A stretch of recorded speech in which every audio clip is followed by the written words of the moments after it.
We are now only 1 month away from Apple's massive March event, where Apple's about to give us our first big wave of new device releases for the year, including some that a lot of us Apple fans have literally been waiting for years, like an iPhone SE model that's actually competitive with the Android phone market, and potentially a new Mac Studio with the world's fastest consumer GPU. Yes, neck and neck with NVIDIA's new RTX 5090. More on that in just a bit, but let's first start with number 1 out of 7 new Apple products we're expecting. And this first one is actually rumored to be coming a little bit early before the March event. And that is, of course, the M4 MacBook Air. Now, this is gonna come with the M4 chip, which is super powerful and outcompetes the new competition on the Windows side in terms of both CPU and GPU tasks, which makes it such an easy buy. It's likely gonna be the same $1,100 price for the 13-inch model, but the big thing this year is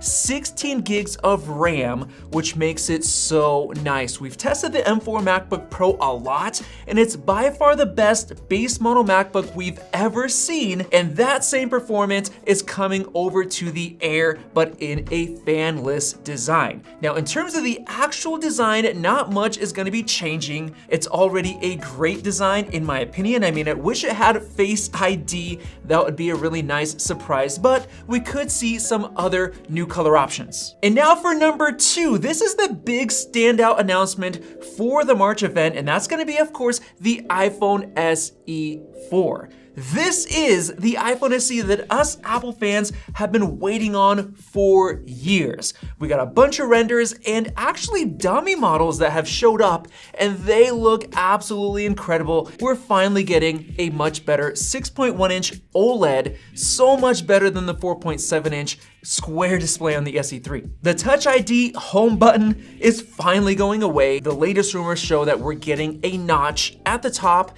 just like the iPhone 14 that this SE4 is based on. Now on the back, we have a really nice sleek piece of glass with a single huge camera bump. It's really, really large, which of course matches with the rumors of a single 48 megapixel camera, which is great because you basically have like a 2x telephoto just from the sensor crop, and the quality is actually really nice. And apparently the rumors are showing no action button, no camera control, and with that said, in terms of pricing, we're looking at about $500, which I think is justified for such good features and design like this. Now moving on to number 3, the biggest product that I am really, really excited for, that's the Mac Studio with the brand new, never before seen M4 Ultra chip. Now this one has been rumored by Mark Gurman to come between March and June, and I'm personally, of course, hoping that it comes next month. Now it'll likely have the same design as before, according to the leaks,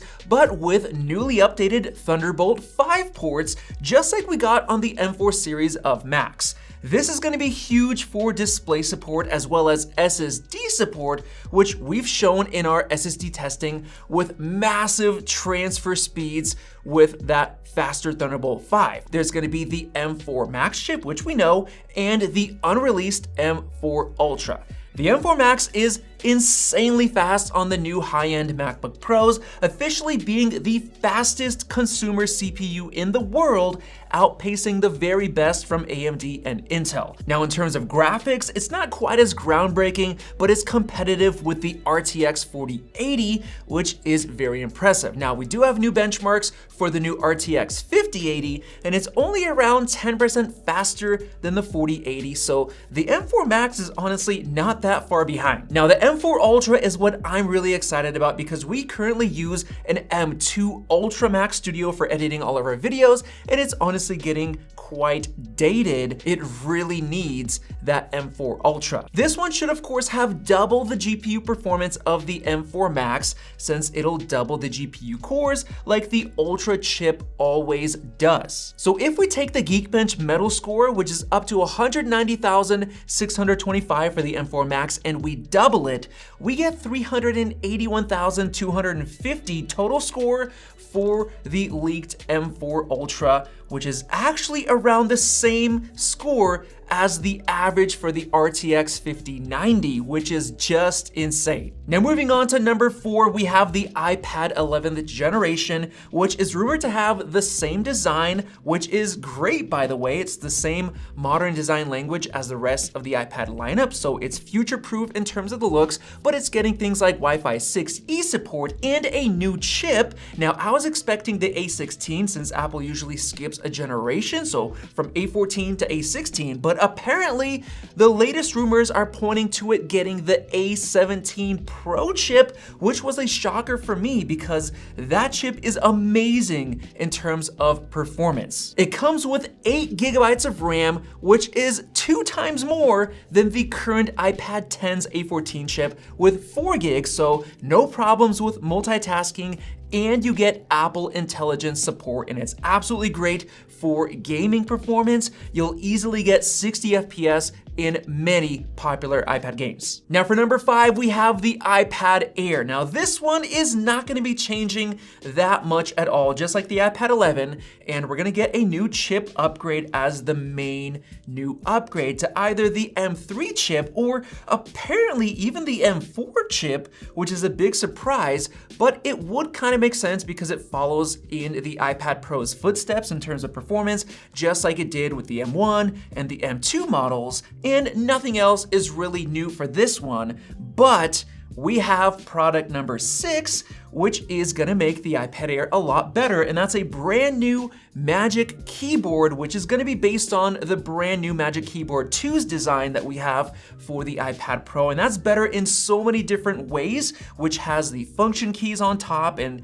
a new design and new angle and everything. It's just so much better. I'm very excited for that Magic Keyboard. But honestly, if you're looking at the iPad Air and waiting on it, I'd suggest just getting the iPad Pro right now because it's $100 off on Amazon, so $900 is a great deal if you consider the M4 chip's performance, the 120Hz display, which is amazing with ProMotion, and the tandem OLED, which is the best of the best display tech. And now for product number 7. This is a small device. It's just the AirTags 2, and we're not expecting a lot more with this, but we might see Apple announce some improved battery life. It's gonna have some improved location tracking specs, rumored to have the ultra-wide band chip, so it's gonna be much easier to find, which to some people is an issue with the current AirTags, where it's kind of hard to find them. You have to get pretty close, so that's gonna be a big update